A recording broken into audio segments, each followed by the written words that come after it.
이번 시간에는 위진남조의 문화에 대해서 살펴보도록 하겠습니다. 첫 번째, 먼저 위진남조의 사상과 문화를 살펴봅니다. 그리고 이어서 위진남조의 도교와 불교를 차례대로 살펴보도록 하겠습니다. 지금 보시고 있는 지도는 위진남북조 시대 문화지도입니다. 여기 불상과 문화유적들이 있는데, 지도를 보시면은 주로 유적들은 북방에 있습니다. 16국 북조의 영토 안에 주로 있고, 우리가 살펴보려고 하는 주로 이제 남조 시대 때 문화는 유적이라기보다는 유물 혹은 문학작품, 철학과 같은 일종의 보이지 않는 그런 문화가 훨씬 더 많이 있습니다. 여기서 이제 대표적인 사람들을 하나하나 살펴보도록 하겠습니다. 여기서 동진남조가 아닌 위진남조의 사상과 문화 등을 살펴보는 이유가, 동진남조의 사상과 문화가 바로 위진시대 때 문화의 영향을 계속 이어받았기 때문입니다. 중국이 남북으로 크게 분열되어 있던 이 시대에는 학술을 비롯한 여러 문화도 남북으로 양상을 달리하고 있었습니다. 대체로 북조에서는 질박하고 고풍스러운 모습을 남기고 있는 데 대해서 남조에서는 화려한 귀족 문화가 전개되었습니다. 주로 유송 시대의 원가연간 423년부터 453년까지입니다.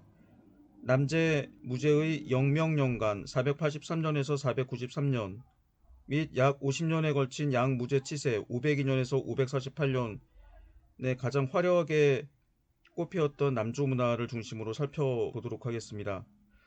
이 시대의 문벌화된 지식인사 대부는 정치 실권으로부터 소외되어가는 한편, 관직이 대부분 자동으로 주어지는 이상 위험이 따르는 정권의 중추로부터 가능한 한 멀어지려고 하는 경향도 있었습니다. 그와 동시에 정치적 사회적 현실에 대한 관심을 상실하고 개인의 내면 생활에 침잠하게 되었습니다. 따라서 이 시대의 학술은 현실 생활에 실용적이고 실익을 줄 수 있는 학문은 천시되었고, 오로지 세련되고 귀족다운 교양을 과시하기 위한 학문만이 존재하게 되었습니다. 귀족적인 교양 혹은 소양의 성격을 지닌 학문, 그리고 체제를 장식하기 위한 학문이었다라고 한다면, 구심적인 깊은 지식보다는 폭넓은 지식이 요구되었습니다. 이 시대 학문은 현학, 유학, 문학, 사학이라고 하는 4개 학문 분야로 확대되었는데, 이들 학문 분야에 통달한 폭넓은 교양을 갖추는 것이야말로 당시 지배층 사대부의 이상으로 여겨졌습니다.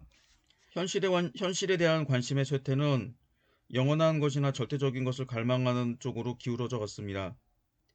동진이대 불교신앙은 한층 열기를 더하여 불교는 곧 성령의 진호를 구하는 길로 인식되었고, 사대부의 내면 생활의 중추를 차지하게 이르렀습니다.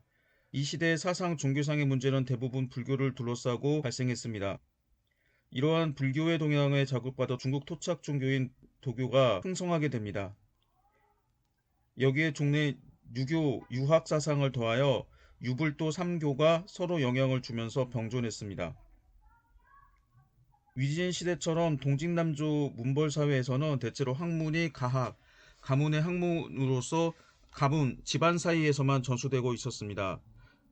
가훈, 가계 형식의 글도 눈에 띄는데, 남북조 말기 안지주의 안씨가훈은 대표적인 작품입니다. 현학은 노장사상을 주체로 하는 형이상학이지만, 이 시대 현학에는 위진 시대에 보이는 생명력은 존재하지 않습니다. 일찍이 노장의 무의자연은 유학에 기초한 예속에 대해서 몹시 비판적인 입장을 취하고 있었습니다. 그러나 그것은 유학과 타협하고 예속 그대로를 자연으로 간주하는 방향으로 변하고, 현상을 용인하고 자신이 처한 현실 속에 안주하게 되었습니다. 그들에게 현학은 거의 사상적인 탐구나 발전 없이 지배층들이 모이는 사교의 공간에서 재변을 과시하기 위한 소재를 제공하는 데 지나지 않았습니다. 양대에는 양무제를 중심으로 현학의 풍조가 다시 성행하여 노자, 장자와 유학의 역, 즉 주역을 합쳐서 삼현이라 칭하고, 삼현의 담론 강설이 빈번히 개최되었지만, 그것도 아마 마음을 기쁘게 하고 귀를 기쁘게 하기 위한 현학적인 활동에 불과했습니다. 다음으로 유학을 살펴보도록 하겠습니다. 육아경전의 이해를 위해 의거하는 주석이 남북에서 서로 달랐습니다. 북조에서는 정현의 주석을 중심으로 하는 후한 말의 경약 전통이 계승되었고, 남조에서는 주역의 왕필주, 좌전의 두해주 등 비교적 경전을 자유롭게 해석한 위진 시대의 새로운 경악이 호응을 받았습니다. 또한 이 시대에는 경악에 가한 주석의 의미를 한층 더 부연하는 의소라는 형식이 출현했는데, 양대가 되면 대부분의 경전에 의소가 쓰여지게 됩니다. 지금은 그 가운데 황간의 논어 의소만이 완본으로 남아 있습니다. 본래 의소라는 형식 자체가 불교의 영향을 받은 것이고, 황간도 논어의 경문 해석에 불교 지식을 응용하는 등 논어 의소에는 당시의 불교의 영향이 반영되어 있습니다. 유학은 이 시대에도 여전히 교양의 기초로서 권위를 가지고 있었지만, 시대를 주도하는 정신은 이미 잃어버리고 단지 학술적인 지식으로 추구되는 데 지나지 않았기 때문에 전반적으로 극히 부진한 상태에 있었습니다. 그런데 한 가지 예학만은 높이 고양되어 상장 의례를 비롯한 예학의 연구가 이 시대 유학의 주류를 이루었습니다. 이른바 사대부의 몸가짐으로써 일상생활 전반에 거친 예의범절이 상세히 규정되었고, 또한 문벌마다 나름대로 가풍이 형성되어 있었습니다. 이는 안씨가운 풍조편에서 찾아볼 수 있습니다. 이것은 가문을 유지하는 동시에 귀족의 품위를, 지배층의 품위를 연출하는 장치로서 역할을 예에서 기대했기 때문입니다. 이어서 청담 사상에 대해서 살펴보도록 하겠습니다. 청담은 위진남북조 시대 사대부 사이에 유행했던 일종의 풍조로서, 이것은 바로 현실을 도피하고 이상의 세계를 추구하는 담론을 숭상하는 것이었습니다. 이러한 풍조는 후한 말년부터 조위 시대에 걸쳐 일어났으며, 그 이유는 대략 두 가지로 요약할 수 있습니다. 첫째, 전통적인 유학이 쇠퇴했기 때문입니다. 후한 시대 유학은 번거로운 고증에만 빠져 있어서 의리는 이야기하지도 못하고 사상계는 마치 진공 상태로 변한 것과 같았으며, 유가들이 추구하는 소위 명절 예법도 점차 허위에 빠져 학자들을 만족시켜주지 못했기 때문입니다. 둘째, 정치적인 암흑기로서 후한 말년 환관과 군벌들의 좋지 못한 행위는 국가를 위기로 몰아넣어 자연 지식인들의 불만을 품게 되었습니다. 따라서 두 가지 반동적인 사상이 일어났습니다. 하나는 법을 숭상하고 실질적인 것에 힘쓰는 법가 사상이었고, 또 다른 하나는 본성 그대로 나타내는 자연의 노장 사상이었습니다. 특히 조조는 법가 사상의 대표자로서, 그는 일생 동안 법술, 즉 법가의 치술로서 나라를 다스리고 호족들을 억제하고 정통을 바르게 했습니다. 그리고 그의 부하인 최염, 모계와 같은 이들도 모두 법치의 창도자들이었습니다. 후할 말년에 노장 사상을 가지고 있던 인물들은 어떤 표준적인 인물을 찾아낼 수 없지만, 공융, 예형과 같은 일반 사대부들의 언론은 이미 육아사상과 서로 배치되고 있었습니다. 예를 들면 공융은 부모와 자녀 간의 혈통적인 관계로 인해 생기는 정감을 부인할 정도였습니다. 이러한 논조는 이미 위진 시대 사람들이 노장에 귀의하는 선도적인 역할을 하게 되었습니다.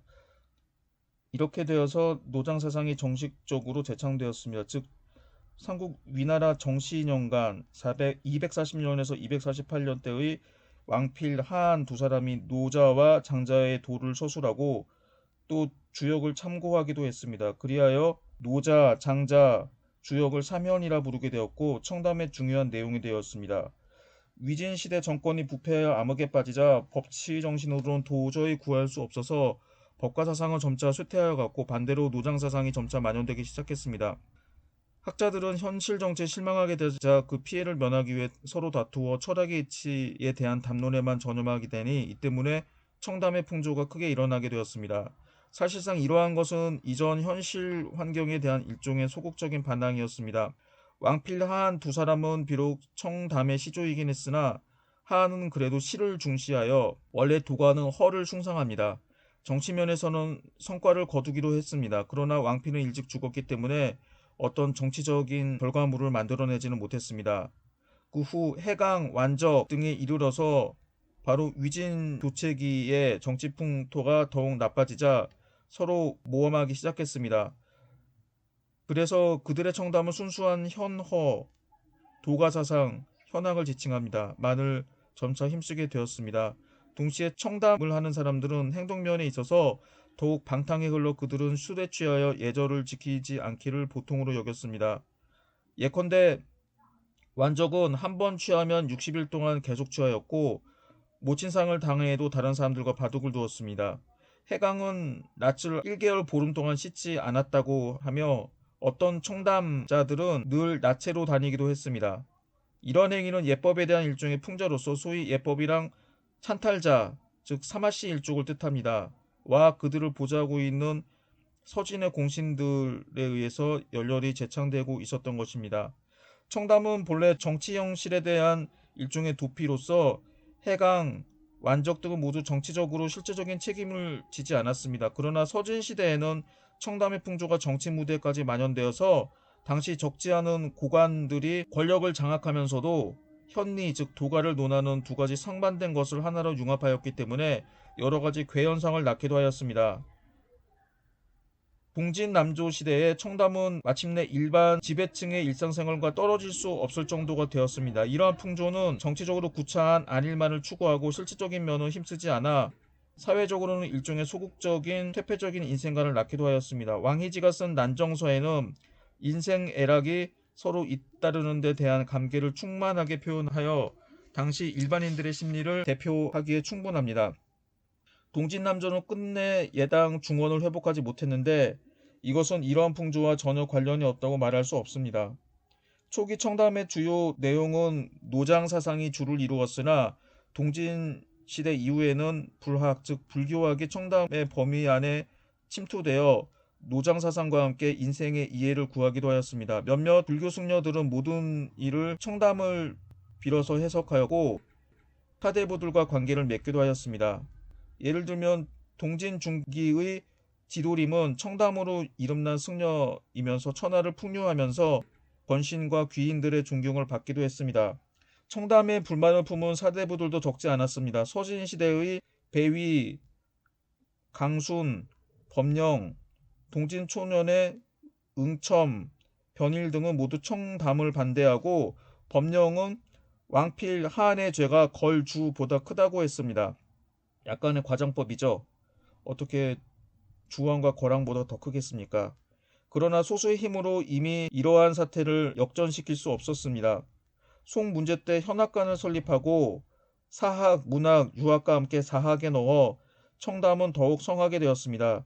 양무제 때에는 경학을 숭상하기 시작하여 유학이 조금 진행되었으나 당시의 경학이란 청담의 영향을 받아 변론의 자료로서 충족될 뿐이었습니다. 그러다가 수나라가 통일한 후에 청담이 쇠락했지만 그 여파는 당 중엽까지도 계속되었습니다. 현학과 유학은 노장으로 유의를 즐기고 주공으로서 외관을 갖춘다 라는 풍자의 말이 말해주듯이 형해화되고 말았습니다. 이에 대해서 점차 큰 비중을 차지하게 된 것이 문학과 사학이었습니다. 사학은 본래 유학의 일부였으나 위진시대 이후 독립된 학문 분야로 확립되었습니다. 역사서술은 문학과 민첩한 관계가 있었으므로 문학이 융성하면 자연히 그 영향을 받게 되었습니다.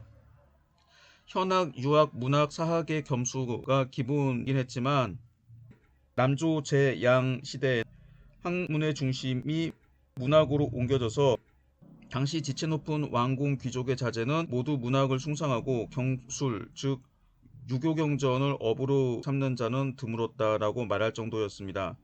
당시 문학에는 시와 함께 부, 산문이 함께 유행하였는데 이미 오원시가 주류를 이루었습니다. 그리고 동진시대의 노장사상을 내용으로 한 관현적인 현언시를 대신하여 남조송의 원간연간에는 풍경의 아름다움을 읊은 산수시가 등장하여 시풍이 변하게 됩니다. 대표적인 사람이 사령운인데 세련된 감각으로 산수의 아름다움을 포착하여 청아한 작품 세계를 구축하고 있습니다.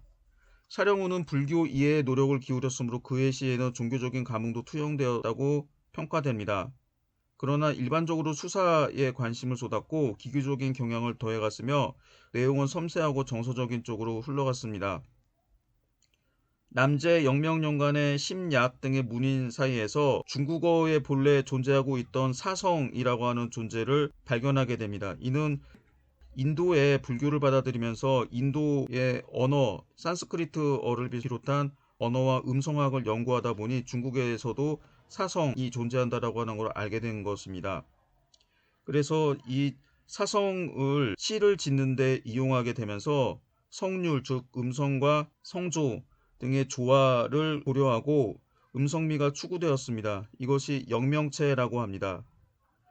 양대 후반에는 황태자 소강 주변에 모인 시인들이 궁체라고 불리는 시풍을 형성했는데 곱고 아름다운 표현을 다투어 추구한 나머지 퇴폐스러운 성격을 가지게 되었습니다.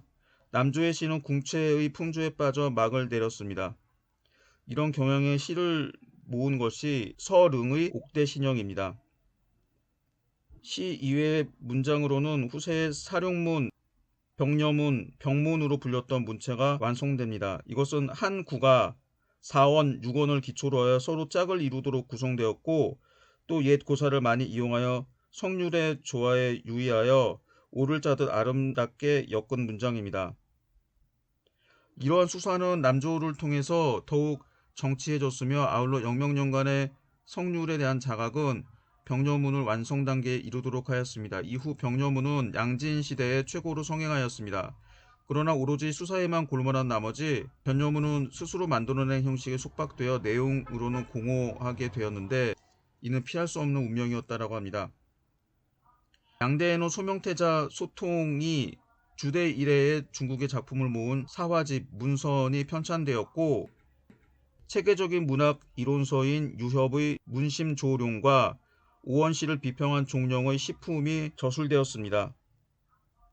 이는 당시의 수사 편중 풍조에 비판적인 태도를 취하면서 문학 본연의 모습을 제시하고자 한 비평서적입니다. 요컨대 위진남조의 문학, 특히 남조시대 문학은 오로지 수사에만 관심을 쏟고 탐미의 세계에 몰두하였습니다. 그것은 단지 문학이라기보다도 현실 세계에서 유리된 상류층들의 지배층들의 문화 전반이 결국 닫아들 수밖에 없는 귀착지라고 할 수 있습니다. 중원에서 강남으로 옮겨간 한인사회는 정치적인 혼란에 상관없이 조 문화로서 동경되고 회고되었던 풍요로운 문화를 만들어냈습니다. 최고 전성기는 양무제 시대라고 합니다. 당시 남조 484 말할 정도로 많은 불교 사원들도 지금은 다 무너지고 자취조차 남아있지 않고 지나간 과거를 추억할 만한 아무런 흔적도 다 남아있지 않습니다. 남경 교회에 흩어져 있는 양대를 중심으로 한 남조 능묘에는 그 능묘를 지키는 석수가 비바람을 맞으며 남아있는데 율동적인 곡선을 살린 훌륭한 조형감각을 보여주고 있습니다. 또 남조 초기에 몇 개 되지 않는 불상유품 가운데 하나인 금동 좌불상은 437년이란 명문이 새겨져 있는데 예로부터 전해온 금속공예 기술의 높은 수준과 우아하고 섬세한 인물 표현의 전통이 불상이라는 형식 속에 살아있는 것을 확인할 수 있습니다. 유품은 대부분 남아있지 않지만 불교 사상 남조가 차지하는 중요성을 무시할 수 없습니다. 미술, 특히 회화가 단지 교화, 장식 등 실용적인 가치만을 가진 것이 아니라 인간 최고의 정신활동의 하나라는 것을 명확하게 인식했던 것이 이 남조 시대가 처음이었습니다. 이처럼 중국 미술은 고대적인 미술의 존재 방식과 결별하여 독자적으로 전개되었는데 그러한 흐름의 방향을 기본적으로 결정지었던 예술관이 나타난 것이 바로 남조 시대였습니다. 이와 같은 인식의 변화를 작품 속에 구현했던 화가로서 중국을 대표하는 화가의 한 사람인 동진의 고개지를 들 수 있습니다. 고개지는 박학다식하고 재능이 많은 사람으로 알려져 있으며 많은 일화를 남긴 사람입니다. 그리고 회화 작품에 대한 저작도 전해지고 있습니다. 고개지 그림의 모사본으로 전하는 몇 점의 작품 가운데 가장 원작의 유품을 잘 전하고 있는 것은 여사잠도권입니다. 가늘게 이어진 선으로 묘사된 흐르는 듯한 옷을 걸치고 있는 이 유연한 여성상은 한대 분묘의 벽화와 화상 속에 보이는 경쾌하고 하면서도 어딘가 희화적인 인물상과는 분명히 다른 세련된 우아함을 드러내고 있습니다.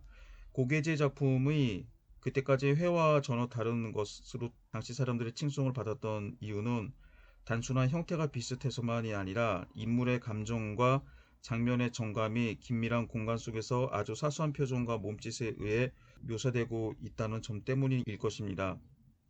진정한 예술이란 화가의 표현력과 더불어 안목 높은 감성자의 존재를 필요로 합니다.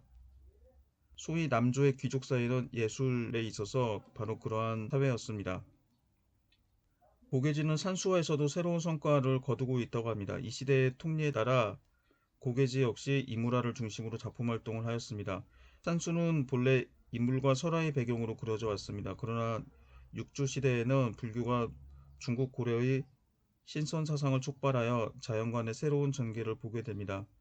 문학에서 사령운의 산수시가 선을 보인 것처럼 미술 분야에서도 종병의 화산수서가 지어졌으며 여기에는 고상한 정신활동의 일환으로서 산수와의 이념이 나타나고 있습니다. 다만 그것이 완전한 형태를 갖추게 되는 것은 당대를 거쳐 송대까지 기다려야 했습니다. 그러나 이 시대에 명확해진 자연관 예술관은 그 후에 중국 미술의 방향을 결정하는 데 지대한 역할을 했습니다. 산수와 마찬가지로 자연의 한 부분을 묘사하는 화조와 역시 불교 미술에 사용되었던 식물 문양 장식 등의 영향을 받으면서 이 시대에 하나의 장르로 확립된 후 다음 시대 발전을 기다리게 되었습니다. 지금 보시는 글씨는 왕희지의 난정서 서문입니다. 왕희지가 자기의 별장에서 당시 유명한 명사들, 주로 글재주가 있는 사람들을 모아놓고 술을 마시면서 시를 썼습니다. 그래서 이때 쓴 시를 모아서 만든 책이 난정서인데 이 책의 서문을 왕이지가 썼습니다. 왕이지는 최고의 명필이라고 하는 사람입니다. 사실 왕이지 이전에 종요 위관이라고 하는 사람이 명필로 유명했었는데 왕이지가 유명해진 다음에는 완전히 사라지고 중국에서 명필 하면은 왕이지, 그리고 나중에는 조맹부 이 정도가 유명하게 되죠. 왕이지의 글씨는 이 난정서 서문을 모사본이 여러 군데 있는데 이게 주로 탁본할 때 기본적으로 사용하는 것이라고 합니다.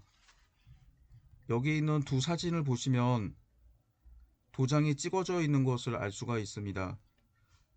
원래 중국과 우리나라에서는 유명한 서예나 그림에 이런 도장들을 찍습니다.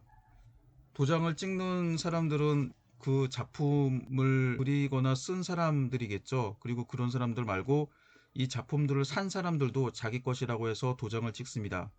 이 밖에 이런 작품들을 보고 이 작품이 훌륭하다라고 코멘트를 다는 사람들도 마찬가지로 이런 도장 낙관을 찍습니다. 그래서 이런 낙관이 많은 그림이나 서예 작품일수록 그 작품이 뛰어나다라고 하는 것을 나타낸다고 합니다. 다음으로 도교에 대해서 살펴보겠습니다. 도교는 진대의 천사도라고 불려서 사대부들이 많이 믿었습니다. 예컨대 동진의 명문가인 낙야왕씨도 대대로 천사도를 받들었습니다. 당시 도가는 단정, 부록 두 파로 구분할 수 있는데 단정파는 소련, 복식을 일삼고 부록파는 경복, 초도에 힘썼습니다. 또한 현학, 노장의 학문을 뜻합니다. 이 성했기 때문에 도가자류는 항상 역경과 노자의 의리로서 스스로를 꾸미려고 하였습니다. 진초의 가롱은 포박자를 저술했는데 연단 복약의 이론으로서 역경과 노자에 억지로 끼워 맞추려고 했습니다. 이러한 도가서들은 강남 사대부들의 비위에 꼭 맞았습니다.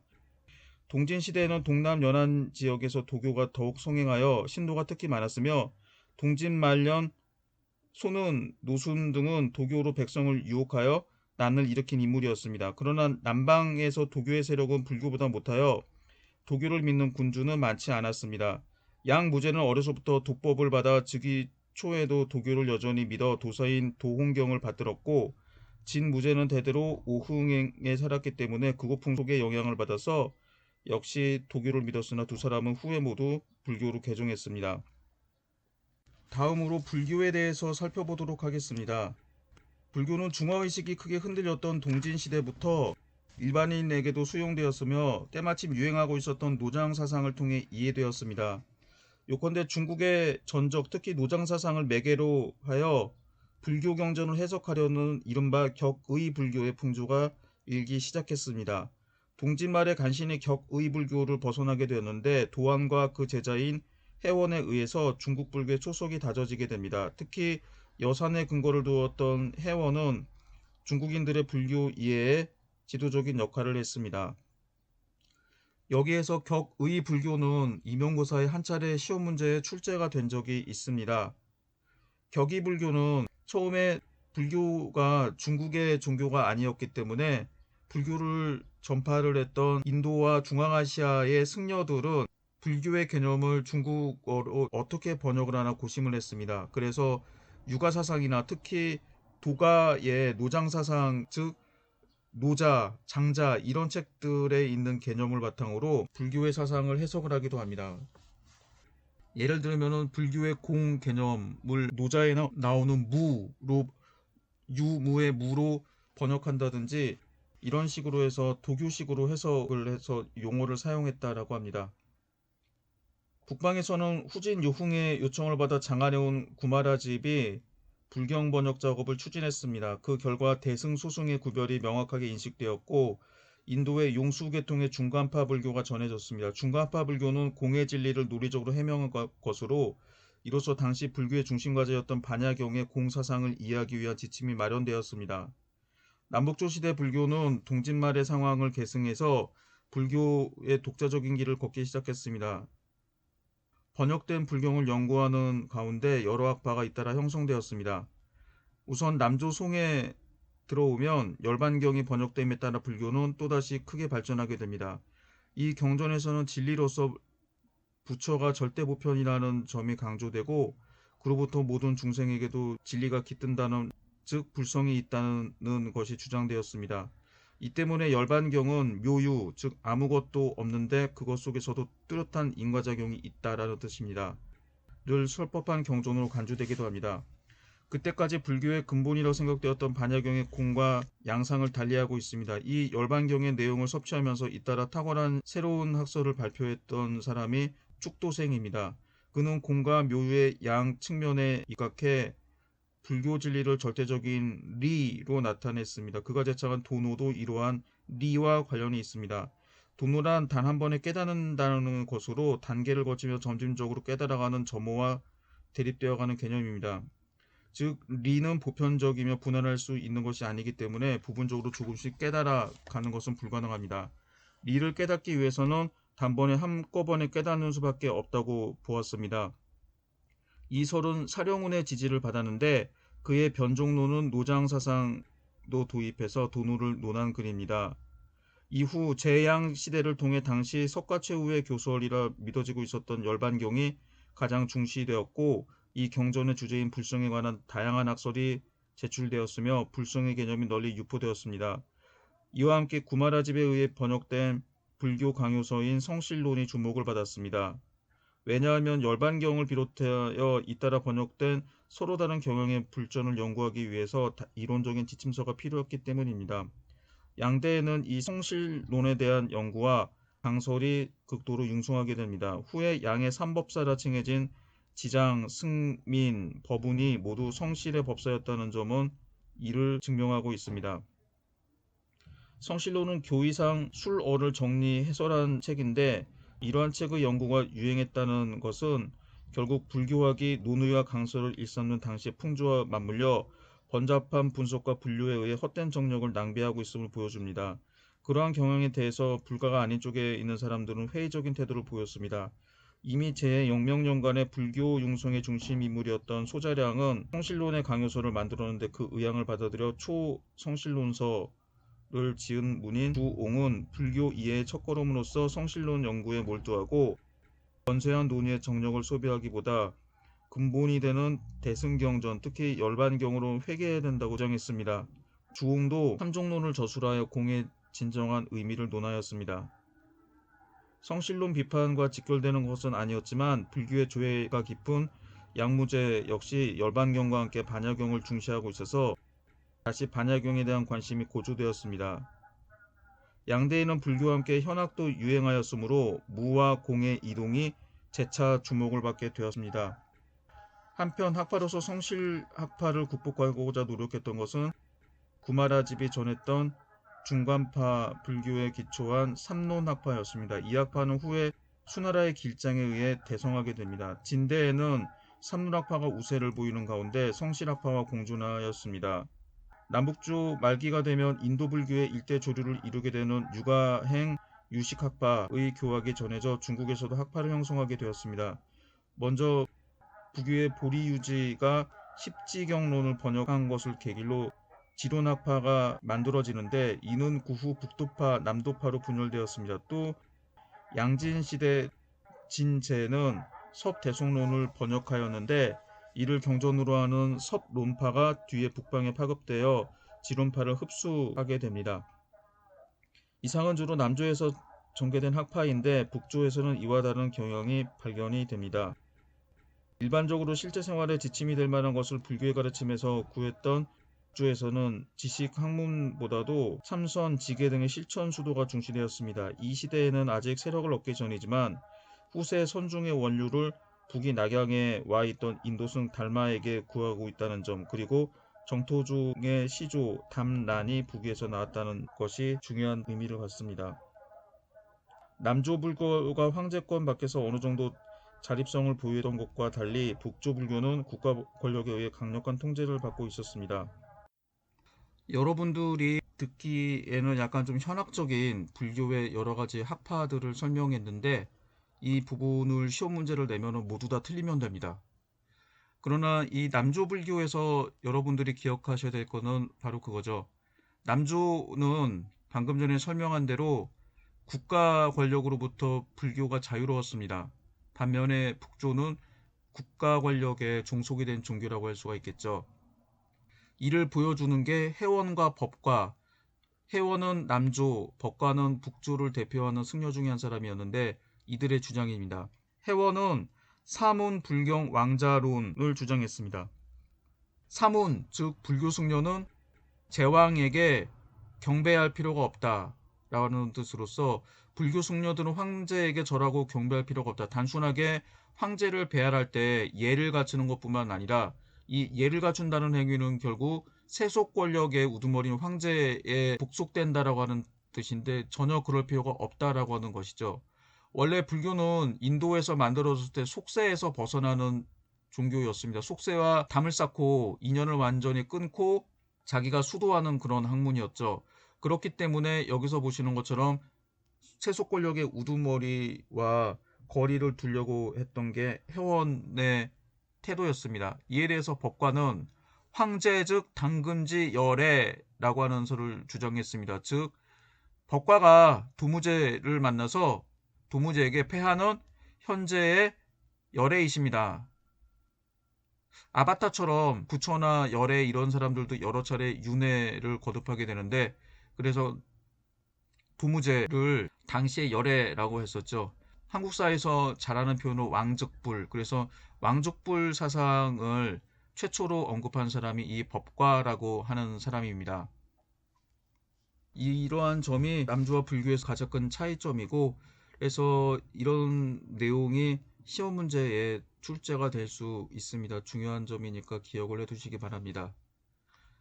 그리고 인도와 중국의 차이점, 인도 불교와 중국 불교의 차이점이다라고 하는데 여러 가지가 있겠습니다만 우리가 잘못 알고 있는 상식 중에 한 가지가 기독교도들은 술을 안 마신다. 성경에 술 마시지 말라는 말이 없습니다. 그래서 술 마시지 말라라고 설교하는 목사들은 다 사이비 이단, 사기꾼입니다. 불교에서도 사실 그런 건 없지만 불교에서는 이제 계율이라고 하는 게 있죠. 마찬가지로 그런데 불교에서는 원래 고기를 먹지 말라고 하는 얘기가 없습니다. 저도 그 사실 알고 깜짝 놀랐는데 석가모니를 비롯한 불교도 가운데 특히 승려들은 보행과 연구, 참선 이런 데만 하기 때문에 생산활동에 종사하지 않죠.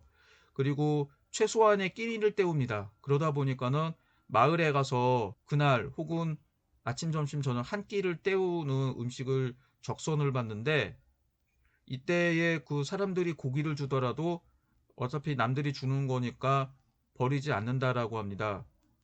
그래서 고기를 먹었다라고요. 다만 고기 가운데서 자기가 먹기 위해서 직접 죽이거나 죽이는 것을 본 그 고기를 먹지는 않지만 신자들이 주는 고기는 그냥 먹었다라고 합니다. 그런데 중국에 와서 이제 그게 바뀌게 돼요. 그래서 중국에서는 어떤 식으로 바뀌느냐? 승려들이 생산활동에 종사하지 않는다라고 하는 게 비난을 받기 때문에 승려들도 생산활동에 종사해야 됩니다. 그래서 1일 부작, 1일 불식이라고 해가지고 쉽게 말하면은 일하지 않으면 먹지도 말라라고 하는 말이죠. 이게 중국에 들어오면서 180도로 바뀌게 됩니다. 그러면서 나타나게 된 폐해는 처음에는 이 사람들이 일을 했지만 나중에 신실한 신자들이 땅을 바치게 되면 그 땅을 자기네들이 경작을 하다가 나중에는 재산을 늘리면서 주변에 있는 노비나 소작인들을 동원해서 경작을 하면서 부재지주가 되는 거죠. 그래서 정근대 시대 때 특히 불교가 융성했던 시기에 대부분의 불사들, 절들은 수많은 토지를 가지고 있었던 대토지 소유자입니다. 그래서 이런 문제가 가장 심각했죠. 그래서 일제시대 때 유명한 사하촌이라고 하는 소설이 바로 이런 문제를 다루고 있는 소설이었습니다. 또 다른 특징은 고기를 먹지 말라라고 하는 건데, 이거는 양나라의 양무제가 고기를 먹지 말라라고 공식적으로 명령을 내리게 됩니다.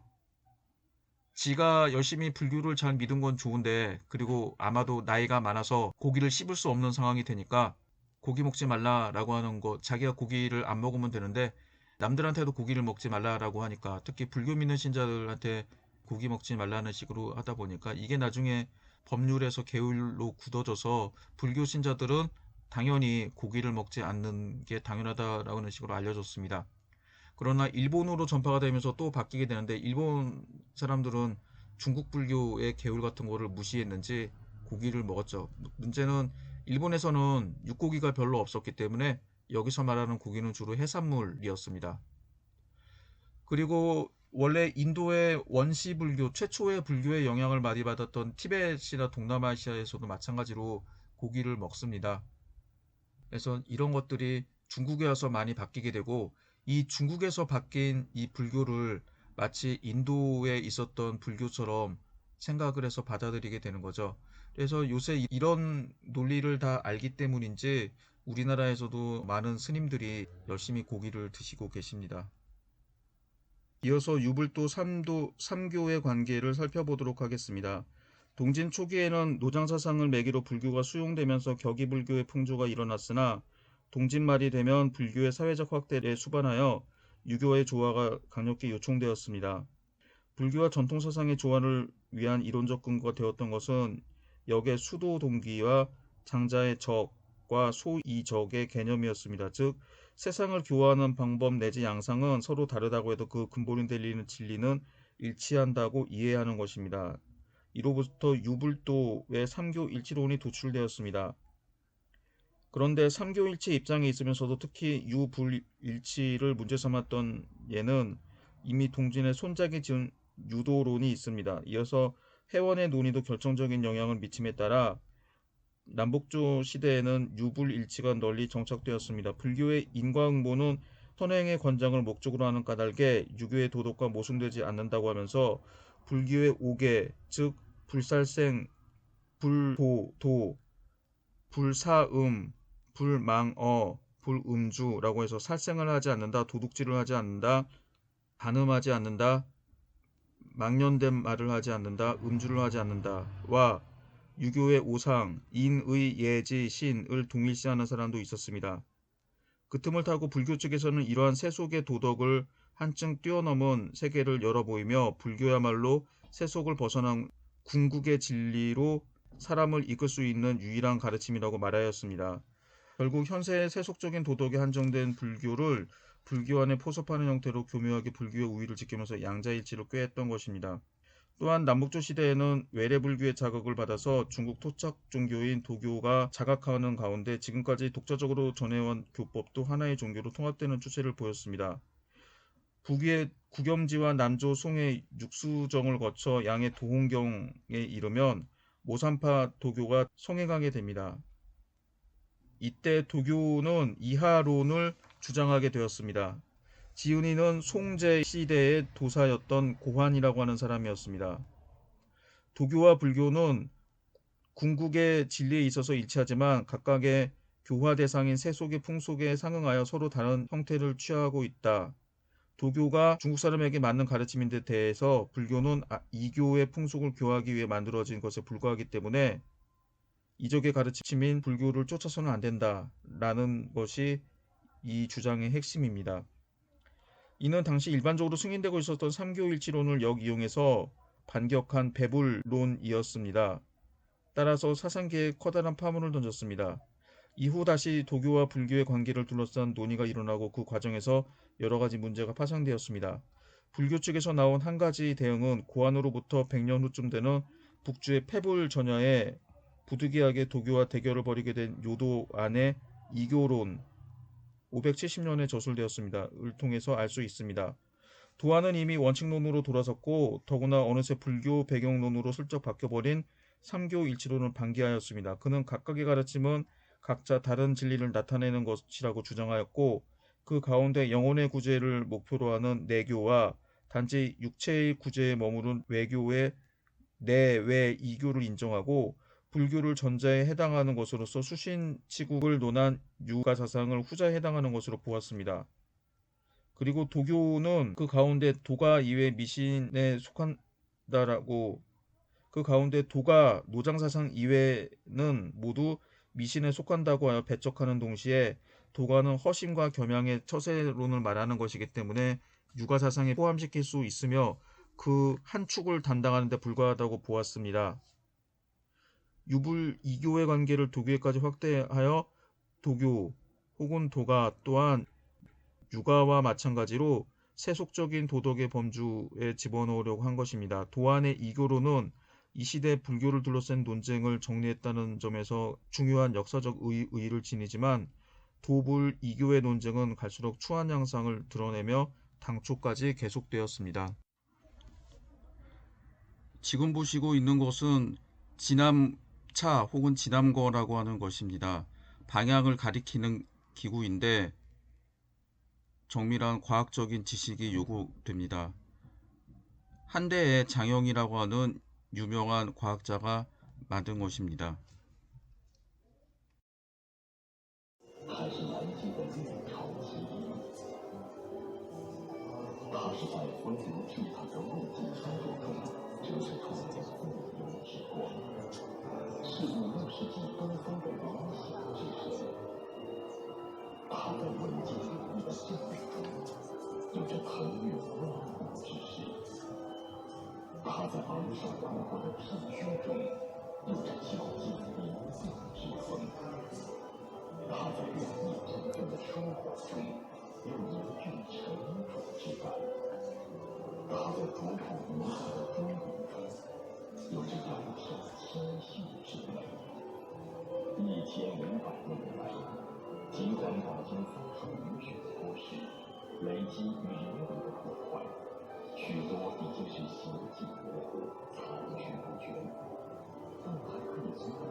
相对是至高无上的意义，才将自己无尽的神手接续麒麟、凤凰、龙等不迷的一生。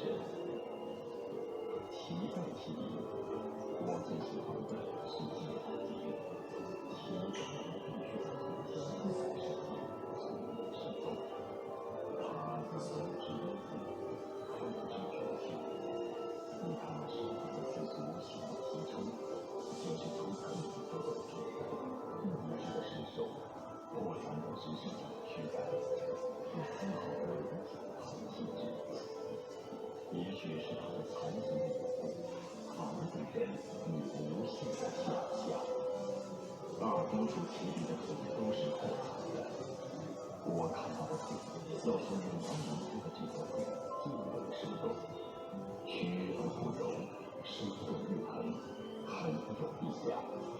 比起健明的这些修复回来的瘦腿，要显得极度的灵动并飞。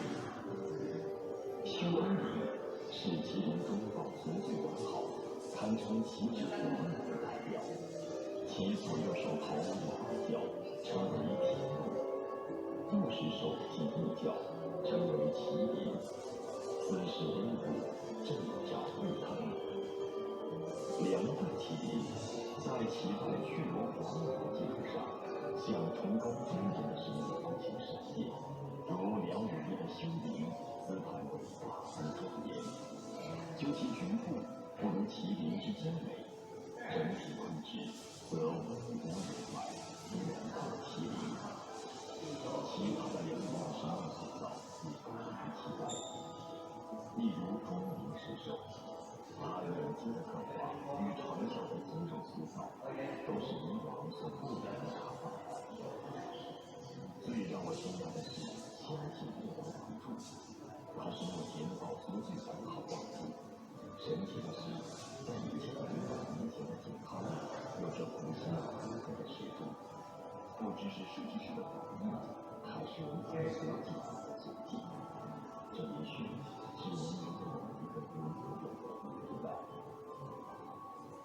灵性的构成格局，基本如梁文帝修行时的简单用途。灵前为石首，以通常聪明之石首，后为子节，自后为墓穴，即神道根；墓穴之后为地系。还有一处格局保留先印比较完整的，就是刚江县小学的先世墓。纵观石首，宋之质朴，其质完美，良知中和的闪现，是一个由古而华，由华而神的历程。可是到了陈朝，就其风格就说法甚多，如狮子创始人地的麒麟，人们就认为有传颂起皮之风，考古学家分析必为凤麟无疑。还有陈武帝的万宝龟，人们对信仰的是一情不染，这大概是因为为后人立了无尽的遐想来。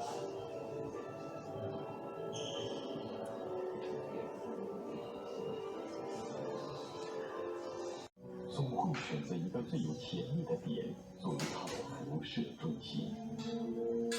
江南特别的行政体系与日益繁华的经济，给神秘的新佛教文化提供了它蔓延的温床。自从有了康僧会进出寺的信息，佛教文化就注定会有一次空前的灿烂。这个伟大的时刻，在初唐时期就被收集成了敦煌壁画。图画描绘的是康僧会从海上而来，通过长江来到南京的秦淮河畔。他搭棚传教，一经弘法，佛教在南方逐步传播，深入到各个层面。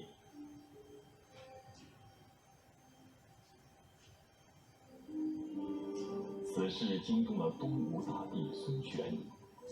康僧会面见孙权说：“如来天际活于千载，以古设立，神要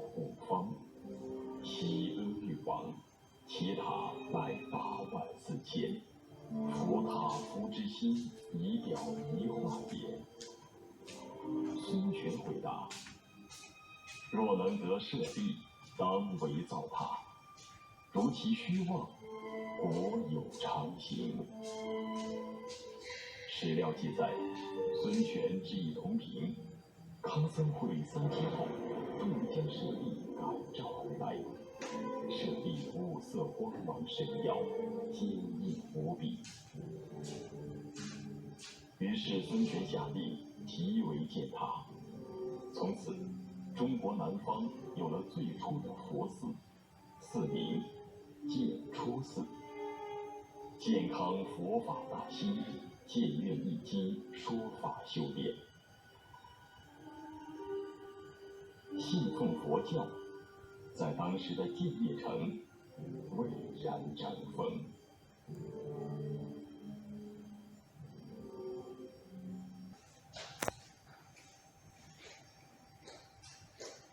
梁代是南朝佛教的极盛时期，主要是梁武帝自继崇佛，推动了佛法传播。从他早年的舍道归佛，大建寺庙，广为布施，举办法会，提倡素食，亲讲佛经，主持创作佛教经典《梁皇宝忏》，都显示了他那颗虔诚之心。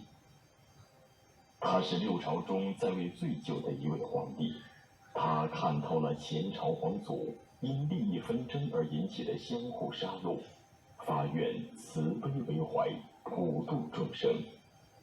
在他的一生中，多次赦免，宽厚待人，对皇子萧宗的投敌既往不咎，对蓄谋刺杀他的兄弟萧红也给予特有的原谅。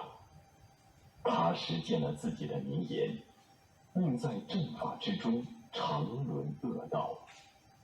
他的4次舍身寺院，是虔诚于佛教的觉悟入世壮举。梁武帝将佛教尊为国教，在一次为万民求佛的活动中，他第1次舍身，是在众臣的劝说下才回朝廷。第2次舍身，史料说是一次大规模无遮大会，梁武帝备受感悟，再次舍身。大臣们凑足了1万贯钱财，提出将他赎身，他才勉强回到宫廷。对这次舍身的说法，既有认为是场闹剧，又有认为是那些众叛亲离的事件让他悲观失望，遁入空门。从梁武帝的所作所为来看，他的舍身之举不像厌世，而正像入世。梁武帝让大臣不惜重金赎身，似在为无尽藏的寺院组织做功德。这是当时的一种阶级社会的组织，就是将富人的黄金、牲畜、生活用品、生产资料等收纳于寺庙，接济给穷人。通过一种善意的手段，将贪官们的财富施舍于世。最后一次舍身是在他的晚年，交付赎金的晚上，燃起熊熊大火。这是一次蓄意的打击，他没有气馁，仍以他坚定的菩提之愿感化恶魔，给后人留下崇高悲壮的一笔。佛教文化在玄学盛行的南方大地200年来的发展达到了高潮。这个时代，名门望族纷纷舍宅为寺，穷尽毕生积蓄，精修菩提。南朝484，多少楼台烟雾中，就是这个时代的写照。栖霞山金佛岩是这个时期流传至今的流送探视民间。来南京栖霞山结庐隐居的居士宁僧绍，于流送末年，迎来了法度禅师来此讲无量寿经。他们终于看到了山上佛光显现，僧少舍宅为寺，供奉佛陀，称栖霞精舍。这便是最早的栖霞寺，此后成为了中国南方著名的寺庙。明僧少发愿，在山上开窟造像。齐永明2年，僧少之子当时的县令云仲章又开始组织了一场浩大的开窟造像的工程。各地能工巧匠汇集健康，纷纷献计献策，准备像云冈石窟一样建造南方最大的佛窟。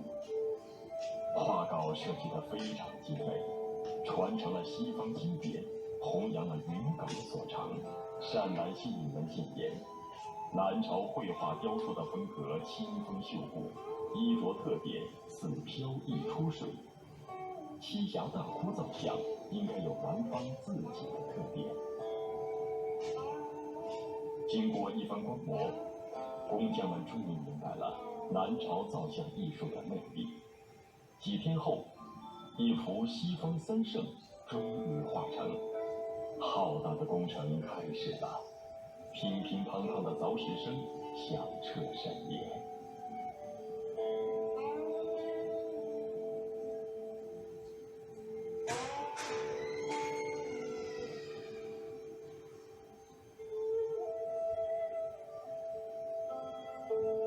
这座9米多高的无量寿佛坐像，结跏坐于台上，两边立着菩萨，整个佛窟气象庄严。大佛的震撼与佛光的奇幻，引来了众多皇亲国戚、王公贵族，纷纷在大窟周围开凿石窟。千佛岩开凿的第2个窟是多宝红堂，雕塑是根据如来在无论何时宣讲《法华经》的时候，多宝佛就会出现的说法创作的。这是明显参照云冈石窟建造的，但雕塑的风格却是秀骨清香。栖霞山无量寿佛的雕塑的落成，成为当时华夏大地雕塑史上的里程碑。它那典型的包衣博带、清风瘦骨的风格，从此影响云冈石窟的后期制作与龙门石窟的早期制作。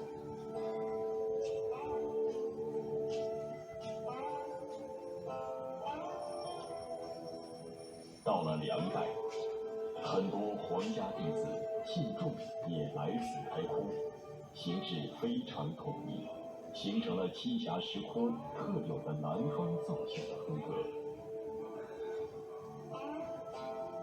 栖霞寺也成为中国佛教圣地之一。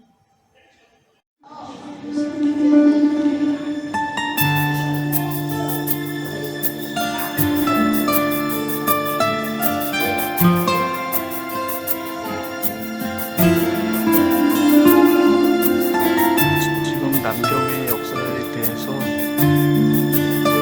살펴보고 있습니다. 지금 삼국시대 오나라 시대의 도시 구조입니다.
지금 보고 있는 게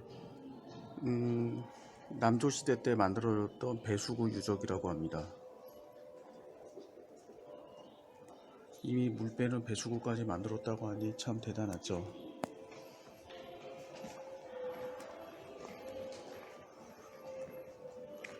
지금 보시고 있는 거는 당시 성벽 유적이라고 합니다.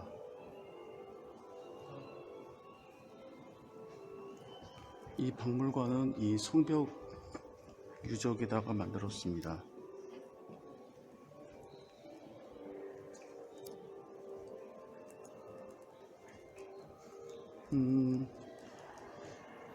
지금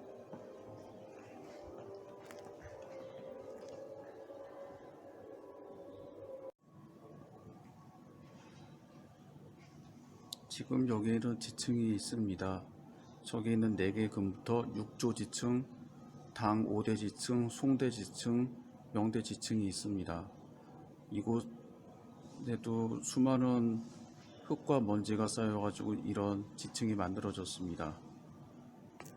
지금 보시는 거는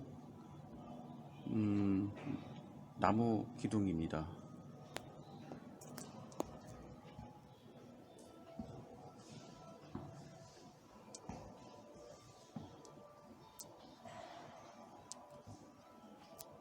지금 보시고 있는 이 성벽은 항토 기법으로 해서 만들었습니다. 항토 기법이라고 하는 거는 쉽게 말하면은 흙을 쌓고 다져가지고 단단하게 만드는 겁니다. 황화나 이런 지역에 있는 흙에다가 물을 넣고 단단하게 다지면은 시멘트보다도 훨씬 더 두꺼워진다고 합니다.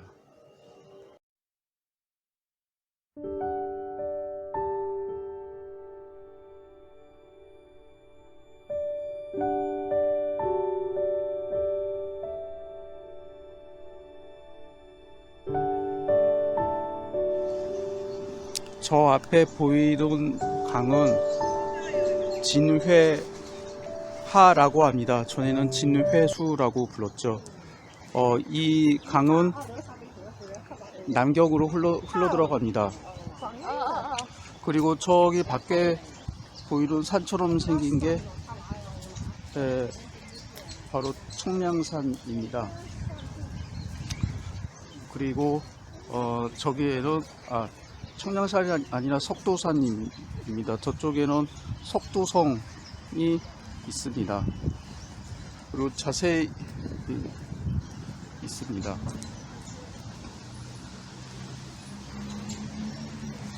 진회하는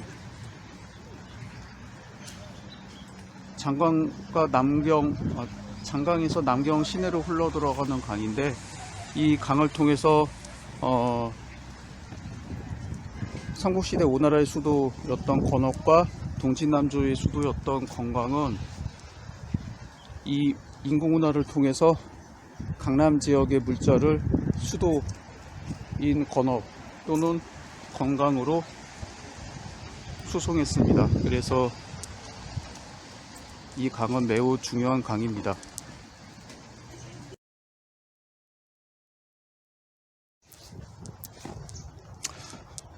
한 할머니가 알려주신 대로 이 진회하를 따라서 오니 빨간 다리가 있습니다. 저 다리를 건너서 올라가게 되면 석도성이 보입니다. 벌써 저기 보이는 게 석도성이군요. 진짜 산을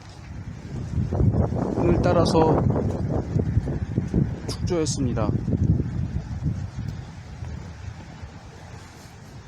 여기 와서 보니 석도성이 왜 중요한지 알 것 같습니다.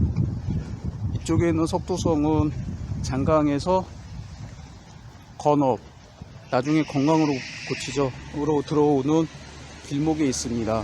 배를 타고 이쪽에 올 때 이곳을 점령하지 못하면 건업, 지금의 남경으로 들어갈 수 없습니다. 그래서인지 모르겠는데 명나라도 수도를 남경에 둔 다음에 이쪽까지 성벽을 쌓았습니다. 그래서 저는 깜짝 놀랐습니다. 뭐냐고요? 소위 정난해변 때 연왕주체, 나중에 영락제가 되는 사람인데 연왕주체가 어떻게 이 남경을 점령했을까요?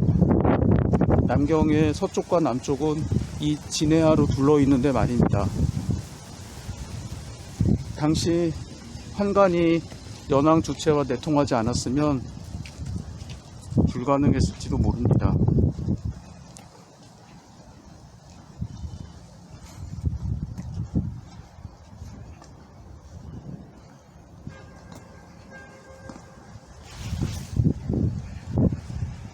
지금 계속 저기 멀리서 보이는 게 석두성입니다.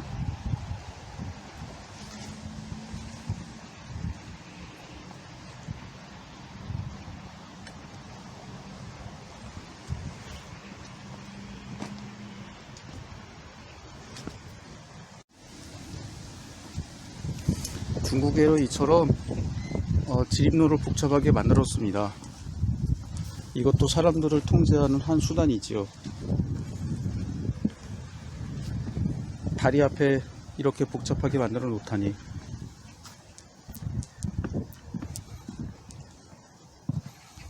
지금 저 멀리 파란 강이 있습니다.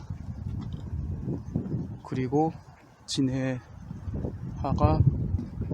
있습니다. 이 진해수는 오나라 삼국시대 강남에 오나라를 세웠던 송건의 오나라가 지탱할 수 있는 큰 힘이 돼 주었습니다.